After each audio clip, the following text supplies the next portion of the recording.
friends and students, welcome back to Miss Anupuma's channel, and I'm Miss Anupuma.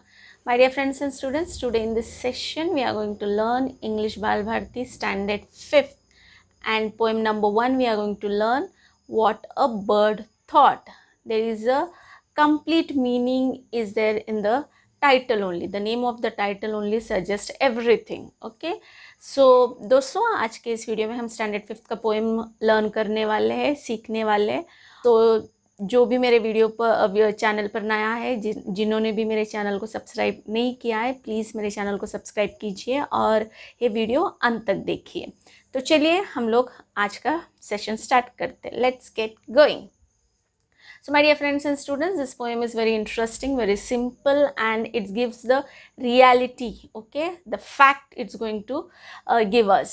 So as you can see, unit 1, what a bird thought, and on this page you can see a picture of a bird is given, okay.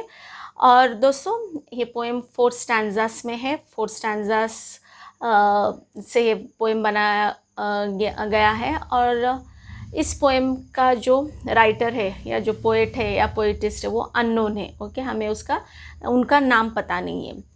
So friends, as I will read out this poem for you loudly and then I'll be explaining you stanza by stanza, okay. So first stanza says this: I lived first in a little house and lived there very happy. The world to me was small and round and made of pale blue shell. We move towards the second stanza. I lived next in a little nest, nor needed any other. I thought the world was made of straw and covered by my mother. One day I fluttered from the nest to see what I could find. I said, the world is made of leaves. I have been very blind. The last stanza. At last I flew beyond the tree and saw the sky so blue. Now how the world is really made, I cannot tell. Can you? Now this is the reading.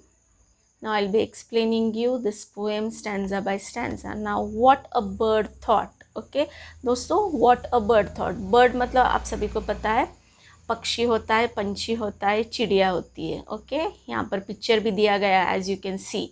So thought का मतलब क्या, तो उसने क्या सोचा, एक पंछी ने क्या सोचा, एक पक्षी ने क्या सोचा, उसके थॉट्स, उसके फीलिंग्स, वो किस तरीके से सोच रहा है, ओके, उसके बारे में ही पोएम है, okay. It's a complete sense दे रहा है कि फीलिंग्स क्या है, उस बर्ड्स के फीलिंग्स क्या है, okay, from the day 1, okay, जब वो छोटे से वो जब स्टेजेस के थ्रू वो बड़े होते जाता है तो उसके फीलिंग्स वो एक्सप्रेस कर रहा है, और एट द एंड वो हमें क्वेश्चन भी करता है, okay. This bird is asking a question to us, okay. So now I'll be explaining you the first stanza. I lived means who? Here is the bird, okay. The bird lives first in a little house, okay. Little house, छोटे से घर में, little मतलब छोटा, घर मतलब house मतलब घर, okay. I lived first in a little house and lived there very well, okay. मतलब he was totally happy, वहाँ पर वो बहुत अच्छे से रह रहा था, okay. Lived, past tense of live, okay. I lived there very happy, वो बहुत अच्छे से उस छोटे से घर में रह रहा था. The world to me was small and round and made a pale blue shell. So इस पक्षी के लिए, इस पंछी के लिए उसकी जो दुनिया थी वो बहुत छोटी थी, ओके, बहुत छोटी थी और गोल थी, राउंड थी, small and round and made of pale blue shell. Now as you know students, okay, in your EVS part 1 you have learned that the first chapter of your science, okay. सो उसमें आप लोगों ने पढ़ा है कि जो birds होते हैं वो अंडे से बाहर निकलते हैं, okay, they hatch, okay, they hatch eggs and from that eggs they'll emerges, okay. So here also this bird world is small and round and made of pale blue shell. Here it is describing, okay, pale blue shell means the egg, okay, egg shell, pale blue, हल्के रंग का blue colour shell होता है, okay. सो वो उसमें उसकी दुनिया समझता है, okay. First stanza is the house of the bird is the egg, okay, the egg, pale blue shell मतलब अंडे में रहता है, उसके लिए वो अंडा ही उसकी पूरी दुनिया होती है. सो वो अपने फीलिंग्स को वहाँ पर एक्सप्रेस करता है. the bird is saying that I thought the world was made of straw and covered by mother. So दोस्तों यहाँ पर जो पंछी है वो क्या कर रहा है कि वो उसके लिए उसकी दुनिया वो घोंसला है, और वो घोंसला कैसे किस चीज़ से बना है, वो तिनके तिनके जमा करके बनाता है, ओके।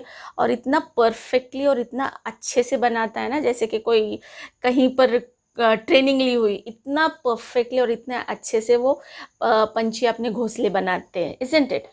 और उसके लिए वो नेस्ट ही उसकी दुनिया है। और वो कैसे नेस्ट कैसे बना हुआ है, किससे बना हुआ है, वो तिनके तिनके जोड़कर ही एक पक्षी अपना घोंसला और बनाता है जहाँ पर वो रह सके।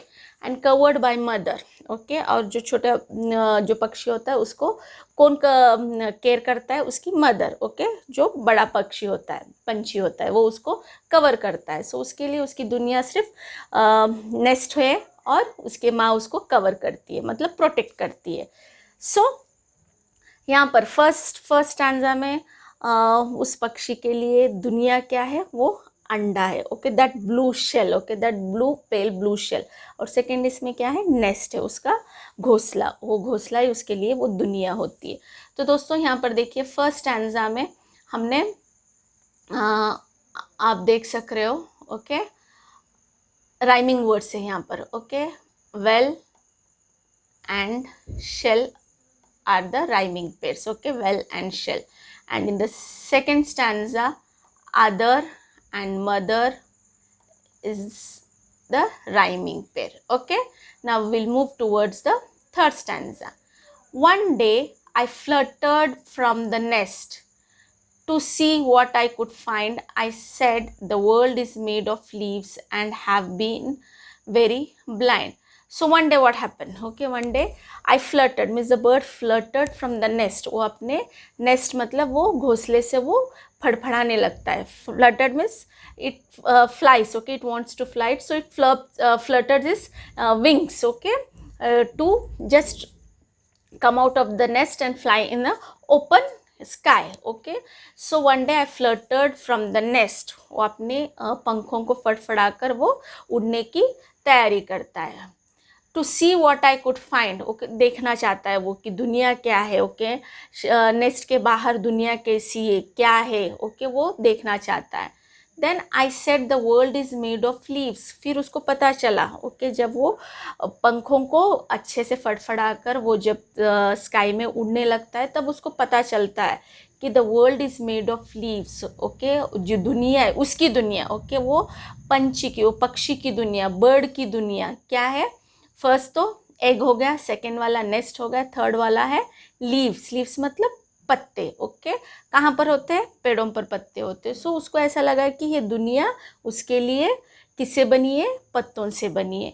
And have been very blind. I have been very blind मतलब उसे समझ में नहीं आता था, क्योंकि वो पहले इतना ब्लाइंड था. ब्लाइंड मतलब अंधा था. उसको लगता था कि पहले मेरी दुनिया सिर्फ अंडा है. दूसरे इसमें उसे ऐसा लगा कि मेरी दुनिया सिर्फ नेस्ट है, क्योंकि वो उसी चीज़ में रहता था, ओके. उसको बाहर की दुनिया पता नहीं था. जब वो अपने विंग्स को फ्लटर करके वो जब बाहर निकलता है नेस्ट के बाहर और वो जानना चाहता था, ओके, वो पजल था कि आखिर दुनिया क्या है, वो देखनी थी उसको. तो थर्ड स्टैंजा में उसे पता चला कि दुनिया जो उसके लिए, ओके, उसके लिए जो जग है उसके लिए किससे बना है, लीव्स से बना है. एंड इससे पहले वो ब्लाइंड था, उसे वो पता नहीं था. Okay my dear friends and students, as you can see here in the third stanza also we have rhyming pair, that is find and blind, okay. These two are the rhyming pairs, okay. Now we'll move towards the last stanza. So at the last, what this bird wants to say, we are going to learn. At last I flew beyond the tree and saw the sky so blue. So here what the bird wants to say is that at last I flew, okay. Flew is the second form of the fly, okay. So at last the bird flew, and what he saw, okay, he saw something beyond the trees, okay. Beyond मतलब हम हिंदी में उसे परे बोलते, okay. he flew beyond the trees, okay.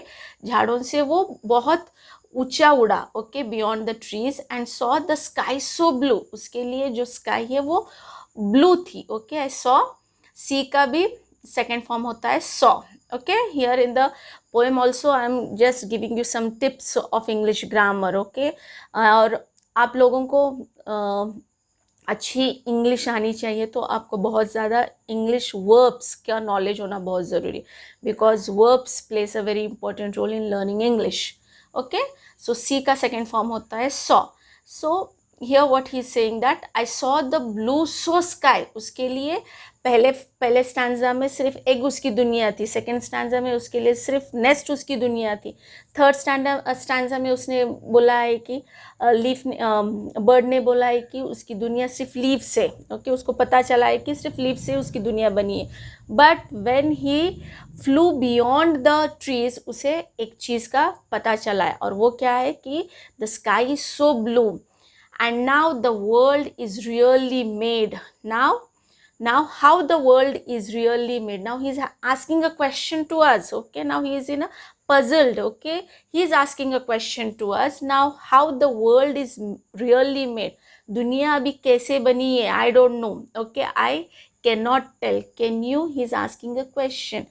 So उसके लिए मतलब he is in a confused state, he is in a puzzled state, and he is asking a question. He has seen all the stages of growth. Okay, so from the beginning when the bird, okay, when he was in the egg, okay, how the world was for him, and after coming out of the egg, how he emerges from the egg, what was the condition, what was the state of being to him, what was different. Now here at the end the bird is questioning to us. Okay, what he's saying, now how the world is really made. दुनिया कैसी बनी है, किससे बनी है, I cannot tell, because for him the world is so beautiful. I cannot tell. He is not able to express his feeling. I was asking a question to us. Can you tell how the world is made? For me, the world is beautiful. Okay, for me, the world is beautiful. So always keep smiling and go through with this poem. The poem is very interesting and very simple, and it gives the reality of our life. Okay, so keep yourself in the place of the bird and imagine. Okay, thank you for watching me, and please do like, share, subscribe, and tap that bell icon so that you'll be getting the notification of my upcoming videos.